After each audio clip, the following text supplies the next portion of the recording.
نبی کریم صلی اللہ تعالی علیہ وسلم نے ارشاد فرمایا 3 لوگ ہیں جنہیں دیکھ کے رب مسکراتا ہے۔ یا رسول اللہ صلی اللہ علیہ وسلم وہ کون کون سے؟ تو محبوب فرمانے لگے ایک وہ بندہ ساری مخلوق سوئی ہے، آدھی رات ہے، رات کا پچھلا پہر ہے، اس نے اٹھ کے وضو کر لیا، مصلی پہ کھڑا ہو گیا خدا کی یاد میں، فرمایا اسے دیکھ کے رب مسکراتا ہے جو اس کی شان کے لائق ہے۔ مسکراتا ہے اللہ، یہ تو سونے کا ٹائم تھا، یہ تو گہری نیند آنے کا وقت تھا، رات کا پچھلا پہر، رات پوے تے بے درداں نو نیند پیاری آوے، تے درد منداں نو یاد سجن دی ستیاں وی آن جگاوے، اور ساون کی کالی راتوں میں جب بوندا باندی ہوتی ہے، وہ راتوں کو اٹھ اٹھ روتے ہیں جب خلقت ساری سوتی ہے، اللہ مسکراتا ہے۔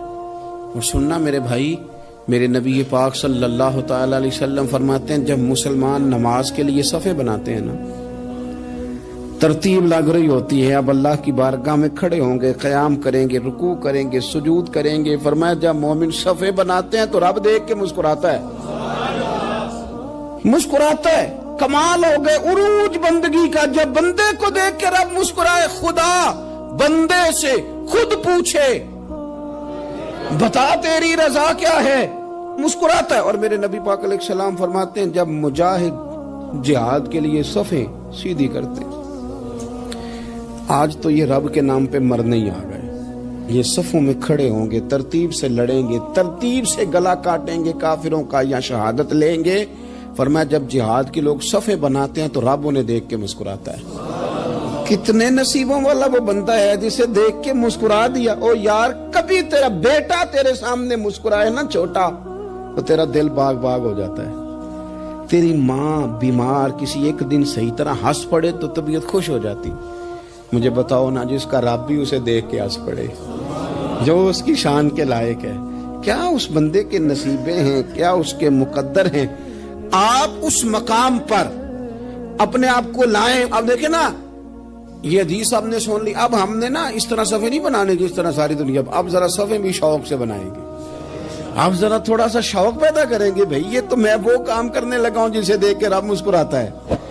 حضرت عمر کے زمانے میں نا ایک نوجوان تھا، نیک تھا، مسجد جایا کرتا تھا رات کو، تو مسجد جا رہا تھا تو رستے میں ایک عورت نے دعوت گناہ دی، ابن عساکر نے اس کو لکھا ہے۔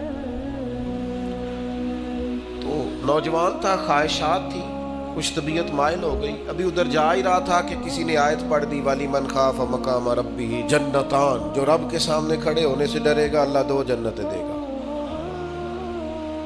واقعی ڈر گیا وہ، واقعی ڈر گیا، اتنا ڈرا کہ بے ہوش ہو کے گر پڑا۔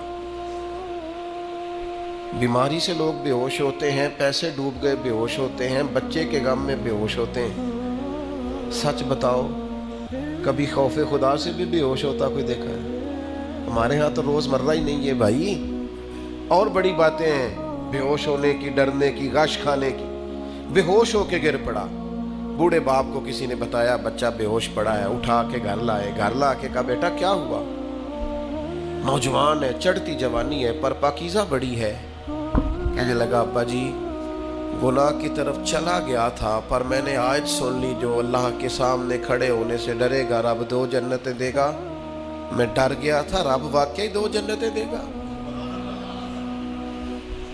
باپ رو پڑے، ابا جی کی آنکھوں میں آنسو آئے اور کہا پتر اللہ بڑا مہربان ہے، اس کے وعدے سچے ہیں، واقعی 2 جنتیں دے گا۔ اس نے پھر ایک چیخ ماری اور اس طرح کی ماری کہ اس کی روح ہی پرواز کر گئی، روح ہی پرواز کر گئی۔ کشتگانے خنجر تسلیم را، عشق کی خنجر سے قتل ہو گئے لوگ۔ صبح حضرت عمر کو پتا چلا کہ انہوں نے تو رات جنازہ بھی پڑھ دیا، تدفین بھی کر دی۔ جناب عمر فرمانے لگے اتنا نیک نوجوان خوف خدا سے دنیا سے چلا گیا، مجھے کیوں نہیں بلایا، میں جنازہ پڑھتا۔ فاروق اعظم فرما رہے ہیں میرا شوق تھا میں اس کا جنازہ پڑھتا۔ کہا حضور آپ کو تکلیف نہیں دی؟ فرمایا بتاؤ قبر کہاں ہے؟ تے کامل پیر انہاں دے باہو قبر جنہ دی جیوے، حضرت فاروق اعظم قبر پہ تشریف لے گئے اور کھڑے ہو کے فرمانے لگے نوجوان مجھے امید ہے میرے رب نے تجھے 2 جنتیں دی ہوں گی۔ ابن عساکر کھول کے دیکھو تاریخ بغداد نے کیا لکھا ہے۔ حضرت سیدنا فاروق نے فرمایا امید ہے 2 جنتیں دی ہوں گی، قبر کے اندر سے بولا کامل پیرو نہ دے باہو قبر جنا دی جیوے، قبر کے اندر سے بولا۔ کہنے لگا حضور امید والی بات نہیں، رب کے وعدے سچے ہیں، اس نے واقعی مجھے 2 جنتیں عطا فرمائی، 2 جنتیں دی ہیں، میں نے اپنے مالک کو راضی پایا۔